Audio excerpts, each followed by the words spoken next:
Hi friends, నా పేరు నాని.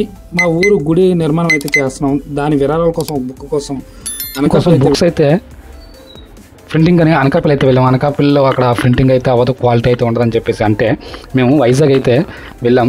వైజాగ్ వెళ్ళి ప్రింటింగ్ ప్రెస్ దగ్గర మాట్లాడిన తర్వాత మాకు అనిపించింది ఇంకా 1 to 3 షాప్స్కి వెళ్ళి డిఫరెంట్ ఏంటో చూస్తే బాగుంటుంది కదా అని చెప్పేసి ఈ గ్యాప్లో మేము అక్కడే ఉన్న జిషాన్ రెస్టారెంట్కి అయితే వెళ్ళాం. నేను మా ఫ్రెండ్స్ మొత్తం 4 మెంబర్స్ అయితే వెళ్ళాం.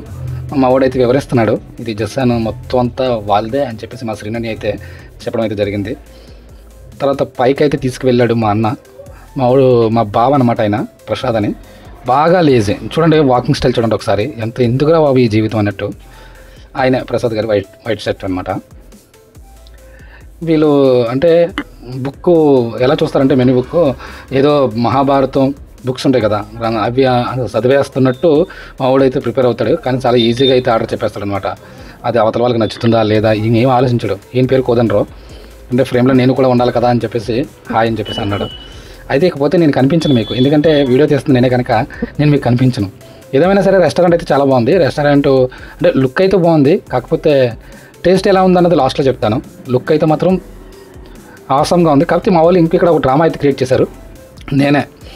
నన్ను కూడా షూట్ చేయండి, నేను కూడా ఫ్రేమ్లో ఉండాలి కదా అని చెప్పేసి నేను చెప్తున్నాను అంతే, ఇంకా అక్కడ ఏమీ లేదు. అయితే ఇక్కడ ఒక డ్రామా అయితే సృష్టించారు. ఇక్కడ వద్దు, పక్కనే వెళ్ళిపోతే మంది కూర్చోతినొచ్చు అని చెప్పి తీసుకెళ్లారు. ఇప్పుడు జస్ట్ చూడండి, మనోడు ఎంత సీరియస్గా మెనూ తిరిగేసినా సరే చాలా ఫాస్ట్గా అక్కడికి తీసుకెళ్ళిపోయారు. అంత సీరియస్గా అదే వెళ్తున్నాం. మంది దగ్గరికి వెళ్తే మాత్రం అక్కడైతే అస్సలు నీట్నెస్ లేదు, అస్సలు బాగాలేదు. అందరూ చూస్తున్నారు కదని చెప్పేసి నేను కూడా కెమెరా నార్మల్గా పెట్టుకొని వెళ్ళాను. ఎందుకంటే మనకి అదే వృత్తి కాదు కదా, నార్మల్గా ఏదో జస్ట్ ఎప్పుడైనా ఎక్కడికైనా వెళ్తే అలా జస్ట్ షూట్ చేయడం నాకు అలవాటు. ఒక మంది ప్లేస్ అనమాట అది, ఇస్సాన్ రెస్టారెంట్లో మంది ప్లేస్. నాకైతే నచ్చలేదు, చాలా మంది చూసాను, కానీ ఇక్కడైతే కొద్దిగా డిఫరెంట్ అని చెప్పొచ్చు. ఎందుకంటే అంతా ఓపెన్ అనమాట, ఓపెన్గా ఉంది. లోపల చూస్తే అక్కడ నాకు అంత బెటర్ అనిపించలేదు. నేనే తీసుకొస్తాను మళ్ళీ ఇక్కడికి. తీసుకొచ్చిన తర్వాత మళ్ళీ మా వాడు పేజీలు ఆరా తీస్తున్నట్టు తిన్నది 2 ఐటము. ఒకటే ఇంకానో ఏదో స్టార్టర్స్ చెప్పుకున్నారు, నెక్స్ట్ ఒకటి బిర్యానీ. నేనైతే వెజిటేరియన్ తిన్నాను. బుధవారం కనుక అయ్యప్పసం వల్ల నేనైతే నార్మల్ వెజిటేరియన్ చెప్పుకున్నాను. మంచూరియా ఒకటి, తర్వాత వెజ్ ఫ్రైడ్ రైస్ చెప్పాను. కాకపోతే నా బ్యాడ్ లక్ అనమాట, వచ్చిన బిర్యానీ అంటే ఫ్రైడ్ రైస్ కూడా ఇసుక తగిలిందనమాట నాకు చాలా ఎక్కువగా. అది నాకు కొద్దిగా కెమెరా ఫీలింగ్ చాలా ఎక్కువ. మా బాగా నవ్వుతాడు. పక్కన కోదనరావు అని మా ఫ్రెండ్, ఆయన శ్రీను. చూడు దొంగ నవ్వుతున్నాడు అని చెప్పేసి నేను చెప్తున్నాను.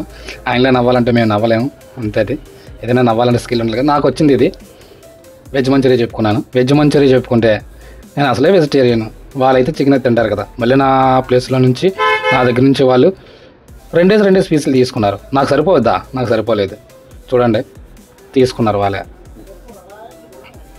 అంటే 2 వేసుకున్నారని చెప్పేసి ఆ ప్లేట్ని కూడా షూట్ చేసిన ఫీల్ అవ్వద్దు మీరు. నేనైతే ఇది నాది. వెజ్ మంచూరియా అయితే పర్వాలేదు, కానీ ఆ కాస్ట్కి మేము తిన్న వెజ్ మంచూరియా అయితే పెద్ద ఎక్కడ సెట్ అవ్వలేదు. ఎందుకంటే మా దగ్గర కూడా వెజ్ మంచూరియా వేస్తారు, చాలా బాగుంటుంది. 100 రూపీస్ తీసుకుంటారు, కానీ ఇది 300 రూపీస్ తీసుకున్నారు. ఫ్రైడ్ రైస్ అమ్మ చెప్తే నెంబరు గడ్డిలా ఉంది, అస్సలు ఏం బాగాలేదు, నచ్చలేదు. వీళ్ళకైతే చికెన్ స్టార్టర్స్ వచ్చాయి, మనకైతే అప్పటికి ఫ్రైడ్ రైస్ వచ్చింది, కానీ వాళ్ళకి ఇంకా ఫుడ్ రాలేదు. ఏదైనా సరే బాగా ఎంజాయ్ చేస్తాం. నేను అయితే మాత్రం మొత్తం ఆల్మోస్ట్ ప్రతి ఏరియా కూడా టచ్ చేసాం.